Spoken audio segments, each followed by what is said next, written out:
Bonjour à toutes et à tous et bienvenue. Aujourd'hui, on part à la découverte d'un marché financier qui fait de plus en plus parler de lui, la Bourse régionale des valeurs mobilières d'Afrique de l'Ouest, la fameuse BRVM.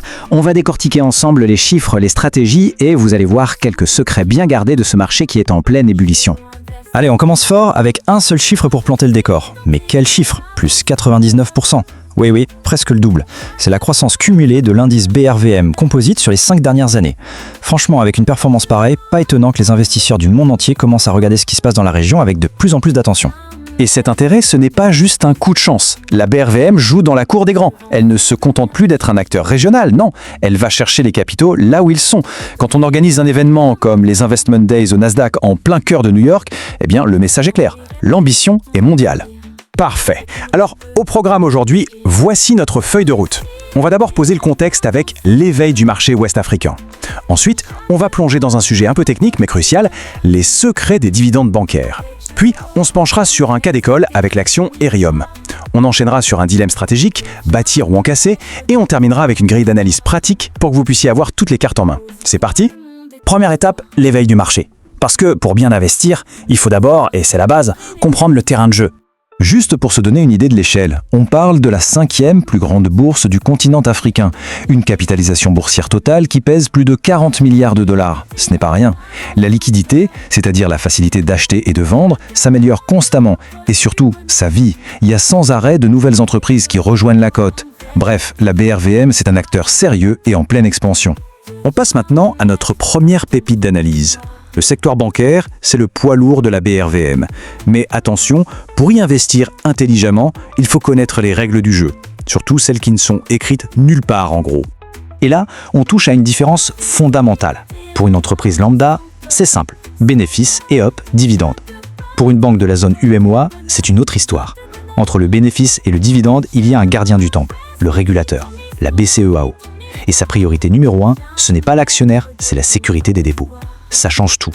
Concrètement, une banque doit passer 2 tests, 2 verrous, avant même de rêver de verser un dividende. D'abord, être hyper solide, avec un ratio de solvabilité bien au-dessus de la cible. Ensuite, il faut avoir rempli une sorte de tirelire de sécurité, cette fameuse réserve spéciale. Tant que cette réserve n'atteint pas 20% du capital, une partie des bénéfices y est versée d'office. C'est un point absolument crucial que beaucoup d'investisseurs oublient.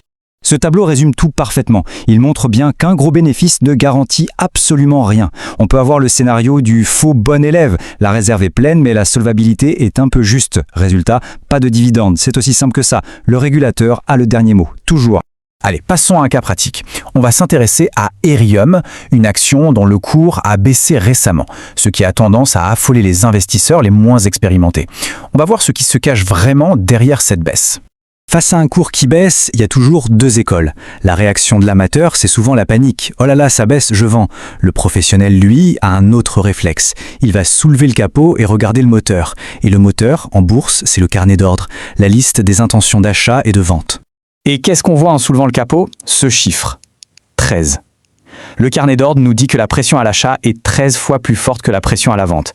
On a 9500 titres demandés à un certain prix et en face, à peine 743 titres à vendre. Le déséquilibre est juste énorme.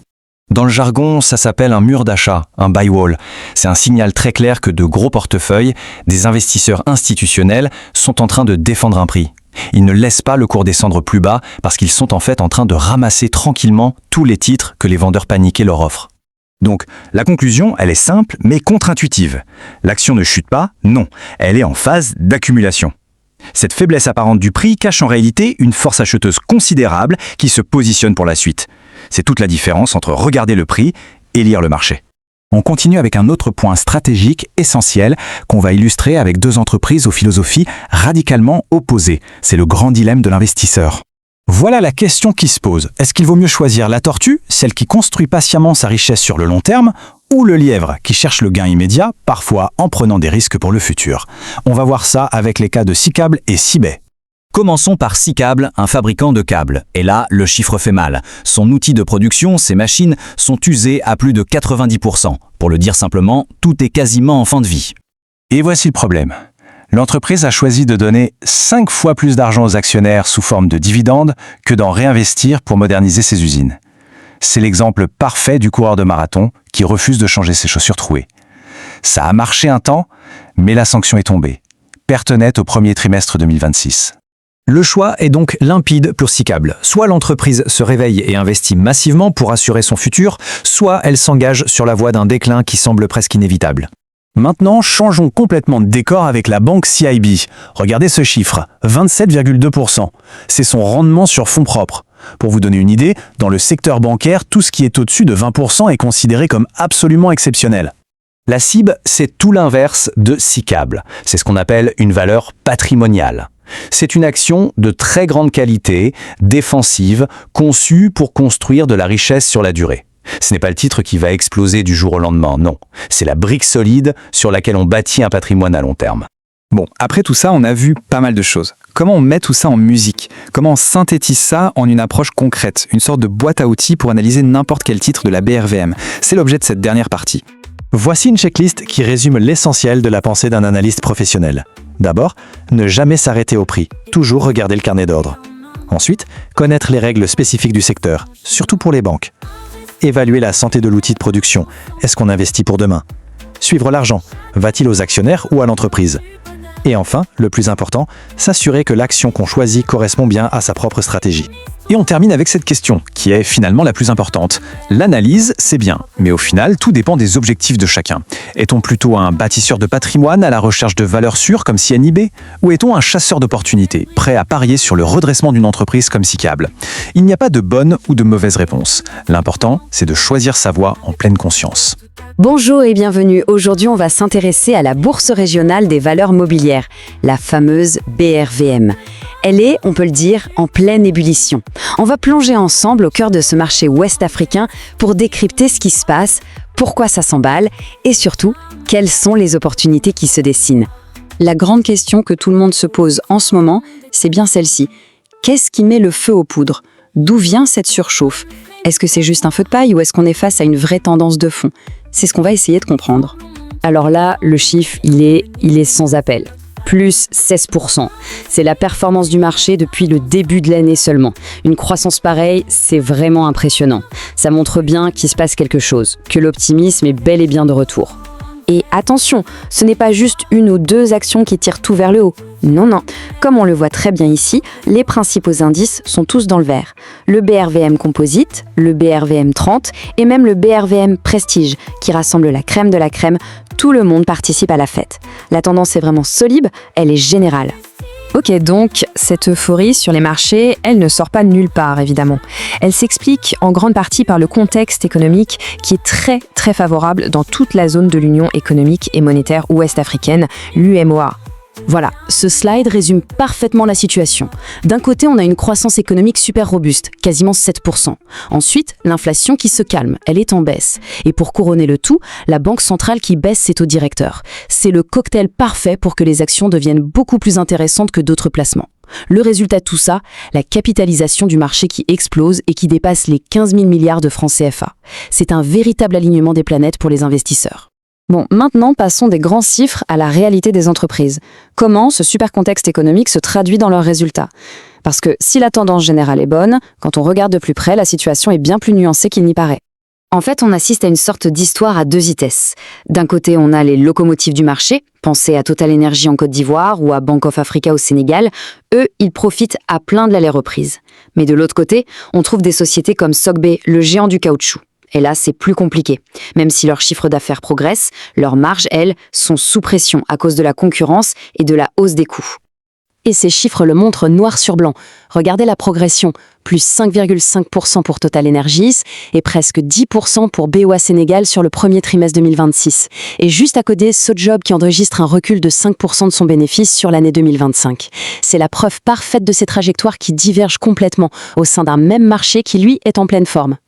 Alors, face à cette situation, que fait Sogebe? Eh bien, la société mise tout sur ses actionnaires. Regardez bien ce graphique. En 2025, Sogebe a distribué 98% de ses bénéfices en dividendes. C'est une stratégie très claire pour garder la confiance des investisseurs, même quand la rentabilité est sous pression. Allez, on change de sujet, ou plutôt de perspective, pour se concentrer sur un développement majeur. Un truc qui pourrait bien redessiner toute l'économie de la région. Le très grand pari du Sénégal sur son secteur énergétique. C'est un mouvement que peu de gens avaient vu venir. Tout a basculé le 22 avril 2026. Ce jour-là, l'opérateur américain Kosmos Energy a jeté l'éponge. Il a annoncé son retrait du projet gazier géant Yakar-Teranga. Et la conséquence, elle est immédiate. L'État du Sénégal, à travers sa société pétrolière Petrosen, récupère 100% du contrôle sur ce gisement ultra stratégique. Alors, certains ont crié victoire, une grande avancée pour la souveraineté nationale. Mais quand on écoute les experts, l'analyse est un peu plus fine. En réalité, Kosmos n'a pas été poussé dehors. C'est une décision purement économique de leur part. Le projet, sans autre grand partenaire à leur côté, est tout simplement devenu trop complexe et trop risqué financièrement pour eux. Et c'est là que ça devient absolument passionnant. Le départ de Kosmos crée un vide immense. Le Sénégal doit trouver de nouveaux partenaires, de nouveaux financements et vite. Et qui est-ce qu'on trouve déjà parfaitement placé au cœur de cet échiquier énergétique? Bank of Africa Sénégal. La banque finance déjà la SAR, la raffinerie nationale. C'est un peu comme s'ils avaient placé leurs pions des années à l'avance, peut-être sans même s'en rendre compte. Ils deviennent de fait le partenaire financier incontournable de toute la stratégie gazière et pétrolière du pays. Un coup de maître, tout simplement. Alors, comment est-ce qu'on relie tout ça? Comment cette manœuvre stratégique au Sénégal se connecte aux grandes tendances qu'on a vues sur le marché de la BRVM? C'est le moment de connecter tous les points. Le point crucial, c'est que le marché nous envoie des signaux très clairs. D'abord, la dynamique de hausse est toujours là. Ensuite, on voit que les investisseurs s'intéressent de nouveau aux valeurs moyennes, les mid-cap. Et enfin, l'argent se déplace, il va vers les secteurs de la finance et de l'énergie. Eh bien, l'histoire de BOA Sénégal, c'est l'incarnation parfaite de ces trois tendances réunies. La banque est pile au carrefour. Bon, pour conclure, essayons de dresser un bilan équilibré. Qu'est-ce qu'il faut vraiment retenir de tout ça? D'un côté, où sont les opportunités? Et de l'autre, quels sont les risques à garder à l'œil? Voilà, c'est un peu les deux faces de la même pièce. D'un côté, la dynamique est toujours positive, donc il y a encore des opportunités à saisir, surtout dans le secteur bancaire ou sur certaines valeurs industrielles qui redémarrent. Mais de l'autre côté, il faut être prudent.